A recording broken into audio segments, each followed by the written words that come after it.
Episode में हमने देखा कि हैंग सियाओफैन का गांव पूरी तरह से उजड़ गया था और वो अपने मॉम डैड को देखने घर की तरफ दौड़ने लगा था। लेकिन तभी वो बेहोश हो जाता है और फिर जब उसकी आंखें खुलती हैं तो उसे हर तरफ अंधेरा दिखता है। वो गांव में आगे बढ़ने लगता है और अपने घर को ढूंढने लगता है। वो आसपास चिल्लाने लगता है कि आप सभी कहाँ हो।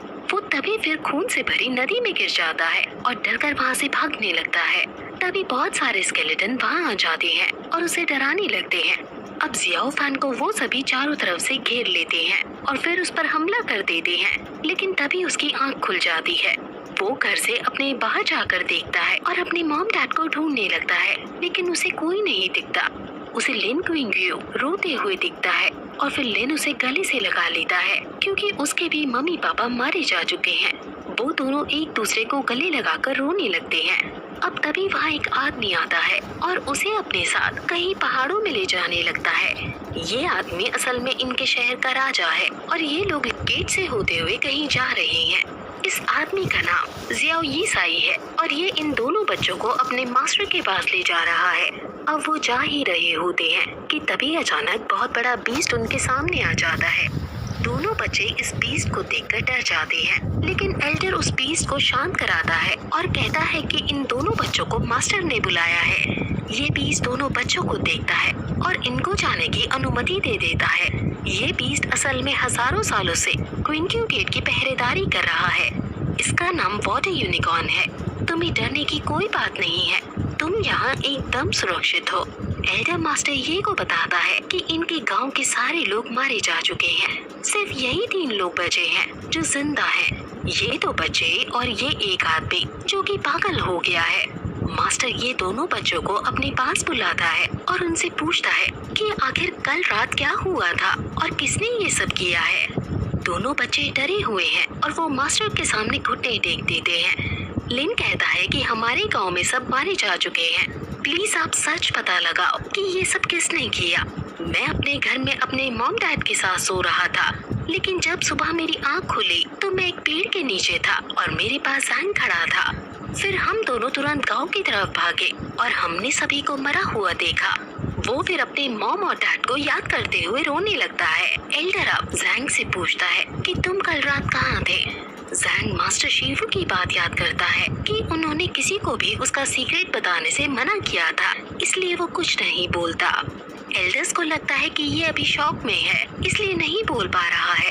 एल्डर सैनिकों से इनको बाहर ले जाने को कहते हैं। अब एक मोटा सा एल्डर कहता है कि हम अपने अंदर आने वाले एक गांव तक को नहीं बचा सके, हम कैसे इस दुनिया से ईविल खत्म करेंगे। बाकी एल्डर्स भी खड़े होते हैं और कहते हैं कि हम जोश में आकर कोई फैसला नहीं ले सकते हैं। मास्टर ये कहते हैं कि पहले हमें इन दोनों बच्चों के बारे में सोचना होगा। इन दोनों बच्चों को हमें ही अडॉप्ट करना होगा।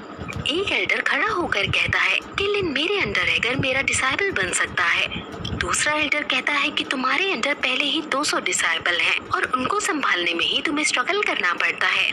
मोटा एल्डर भी इस बात का समर्थन करता है और कहता है कि मेरे पास सिर्फ 7 डिसाइबल हैं। जैंग मेरे पास आ सकता है। अब एल्डर्स और भी बातें करते हैं और उनकी बातों में हम एक तरह की गर्मी भी नोटिस कर सकते हैं, यानी यहाँ के एल्डर्स एक दूसरे से जलते भी हैं। सभी एल्डर्स इन दोनों बच्चों को अपने अंडर करना चाहते थे और अपने अपने बेनिफिट्स बता रहे थे और उनमें लड़ाई होने ही वाली थी कि मास्टर ये उन्हें रोक लेते हैं और डिसाइड करते हैं कि लिन क्विंक्यू तुम्हारे अंडर जाएगा और जैंग दासू पीक में जाएगा और अब ये मैटर यही एंड कर देना चाहिए और बाकी लोग उस गांव में एग्जैक्टली क्या हुआ है वो पता करो। सभी मास्टर ये की बात मानते हुए उन्हें ग्रीट करते हैं।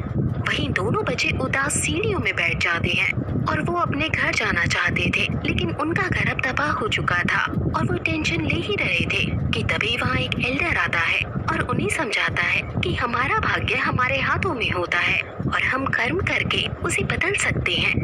ये एल्डर ड्रैगन शॉ है और यही लिन के मास्टर होंगे। एल्डर ड्रैगन शॉ लिन को अपने साथ ले जाते हैं और फिर वहाँ लॉर्ड सॉन्ग आता है और उसे कहता है कि हम दोनों अच्छे भाई की तरह रहेंगे, तुम हमारे साथ चलो। यानी अब ये दोनों दोस्त अलग अलग मास्टर्स के अंदर अपनी ट्रेनिंग लेंगे। लिन जैंग के पास जाकर उसके गले से लग जाता है और काफी ज्यादा रोता है। लिन जैंग को मजाक में समझाता है कि अब किसी बड़े से पंगा लेकर खुद को बुली मत होने देना और अपना ध्यान रखना। सॉन्ग अब जैंग को अपने साथ ले जाता है। अब फिर मास्टर ये अपने एक एल्डर से कहता है कि मुझे तुम्हें एक सीक्रेट बताना है। ये सीक्रेट क्या है वो हमें आगे पता चलेगा। जैंग एल्डर्स के घर आ जाता है और वहाँ एल्डर के 6 बड़े डिसाइपल जैंग को परेशान करने लगते हैं। जैंग बहुत क्यूट था, इसलिए वो उसे छेड़ रहे हैं और उसे कह रहे हैं कि तुम यहाँ की भारी तलवार उठा भी पाओगे, और क्या तुमने कभी मार्शल आर्ट्स का नाम भी सुना है। वो फिर उसकी लकड़ी की तलवार देखते हैं। जैंग उनसे अपनी तलवार जब वापस लेने लगता है तो वो लोग नहीं देते और उसे परेशान करने लगते हैं। अब तभी वहाँ उसी की उम्र की एक लड़की आती है जो असल में एल्डर की बेटी होती है। वो सभी बच्चों को अपने कपड़े से पीट कर हटाती है और कहती है कि तुम क्यों इस लड़के को बुली कर रहे हो। सभी लड़के इस लड़की की इज्जत करते हैं क्योंकि ये उनके एल्डर की बेटी है। लड़की सभी को डांटती है और कहती है कि जैंग को सीधे मास्टर ये ने भेजा है, और अगर तुमने फिर से इसको परेशान करने की हिम्मत की तो मेरे पापा तुम्हें नहीं छोड़ेंगे। अब तभी उसके पापा यानी बच्चों के एल्डर्स आ जाते हैं। इस एल्डर का नाम न्यांग है।